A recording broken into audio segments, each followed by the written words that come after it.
Hi everybody. In this ViaRender video, we're going to take a look at three of what I think are the best AI tools within D5 Render. Now, when we talk about the best, we really mean the ones that have the most useful functionality, the ones that will be of the most benefit to your workflow. So these are going to be the ones that you'll probably use the most. They're not necessarily the newest. We've avoided ones like the AI assistant because I don't really know what the point of that is. We're focusing really much on the ones that you're going to use, and I think have the most value for architectural render. All right, let's go ahead and get into it. You can see we've got a SketchUp model over here, and it came over with this relatively kind of meh wood texture. And perhaps you want to make this a little bit better. So what we do is use the eyedropper, go ahead and just click on the material and go up here to AI generated texture maps. Now this is going to use AI to generate basically a good quality and high resolution textured map.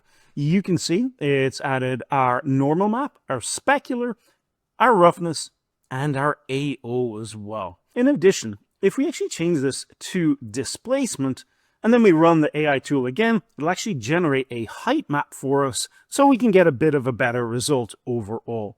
Where this is going to be very, very useful is, for example, if maybe your client has provided a model, or maybe the model you built in SketchUp has got pretty low quality texture maps, but it is kind of the right surface or the right look. It's really easy. Again, go up here and just hit the AI button to generate those really nice 4K textures. This will be especially useful for those of you who use D5 and maybe a D5 SketchUp workflow for interior design in particular, because while you might be able to get a lot of really great models from the warehouse, often the materials are going to be pretty low quality, maybe a little old or outdated.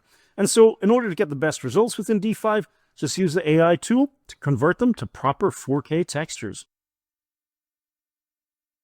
In order to do this, all we have to do is go up to our asset library, and we go to AI Material Snap right here on the top right. And click on that.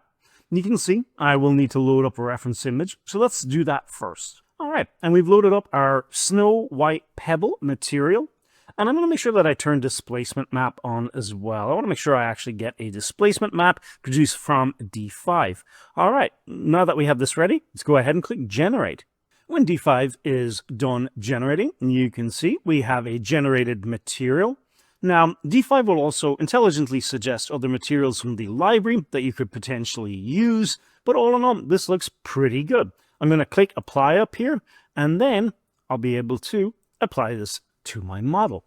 You can see over here on the right, we now have a displacement material with base color, normal, no specular, but we have roughness and the AO. But more importantly, we actually have our height, our displacement.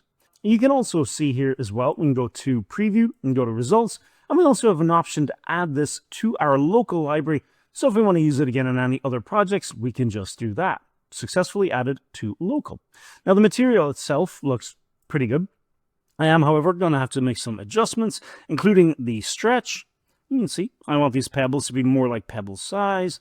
That's looking pretty good. And if I'm not entirely happy with how the material is tiling, and come up here to the texture enhancer, and I'm going to click on that, and I'm going to click Make Seamless. So right over here on the right, and I'm going to ask D5 to make it seamless on all four, basically the UVs from left to right, top to bottom. And there we go. Once this is done, we have basically a seamless, tileable texture that I can apply wherever I want. Just use the eyedropper to sample, and then hit O on the keyboard and apply. And that is looking really, really nice.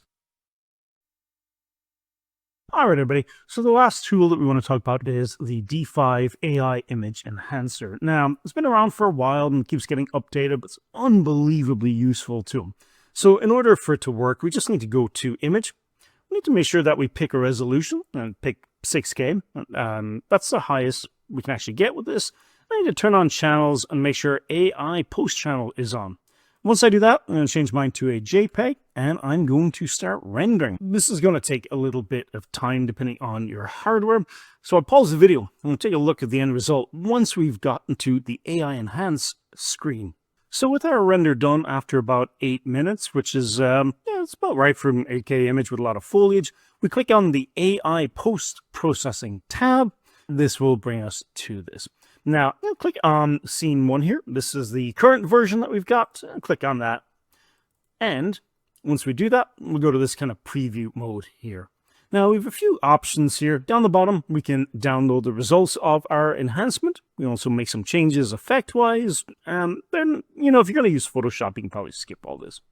We do have the options to just do the AI enhancer itself or do the AI style transfer. Now, please note, both of these will take a bit of time depending on how large the image you are working with is, depending on how fast your internet connection is, depending how much traffic there is to wherever D5 kind of does this server somewhere. So mileage varies quite a bit. And one of the downsides with this is if you do run one of these enhancers and you don't like the result, really the only option is to redo it again. That kind of does add a bit of time. Now, for our purposes, between the AI enhancer and the style transfer, I've generally found the style transfer to give you a better result. But if it's a really important shot, I'll actually do both. I'll have my raw render in Photoshop, my AI style transfer, and my AI enhancer, and I'll just paint through all three of them.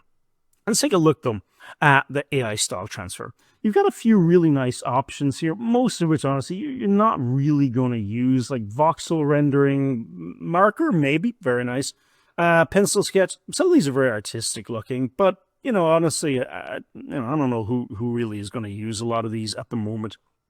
So what I'm going to do is I'm going to go to the Realistic tab. I've got a few different options here, autumn, winter, spring, blah, blah, blah. I'm just going to do spring, and we'll take a look here. I'm going to click on the two little buttons down here on the right. Structure matching weight, put it to 10. And the style transfer weight, we can, between 5 and 6, really. I'll leave it on 6. And let's run this and see what happens. All right, everybody, so we've got our 3 results here. So this one right here is just the enhancer. Probably the least sort of creatively destructive. Looks pretty nice, just sharpens up the rock a little bit, gives the foliage a bit more definition. Oh, no, pretty nice. Now, we also have over here the spring preset. You can kind of see adding a lot more greenery and sort of like really bouncing that foliage up. Does, however, make some structural changes, so you got to be careful of that. And in the middle, we just have the one here, which is effectively if we just ran the style enhancer without any sort of preset loaded in. All in all, most of these results are really good, and you can do some really terrific blending in Photoshop, taking the bits and pieces of each of these images that you like and kind of just painting them in and out with a mask. All right, what an amazing tool to have access to. Now, one thing I will want to say on this just before I call it quits is, really, like, it's not as fast as some other AI enhancers like Leonardo or Crea, but the ability to just do this within the actual app is still absolutely incredible. Mad props to the developers of D5 and the team at D5 for just giving us AI tools that aren't going to replace your actual work, but are really just there to literally enhance it. Fantastic. And with that, we are done. Thank you so much for watching this ViaRender video. I hope you found it useful or informative or educational. And again, big thanks to the team at D5 for their kind of continued support of the channel as well. Thank you guys so much. And thank you to everyone who watched and subscribed and liked and commented and all of that stuff over the last while. Hopefully I'll see you in the next video soon. Cheers.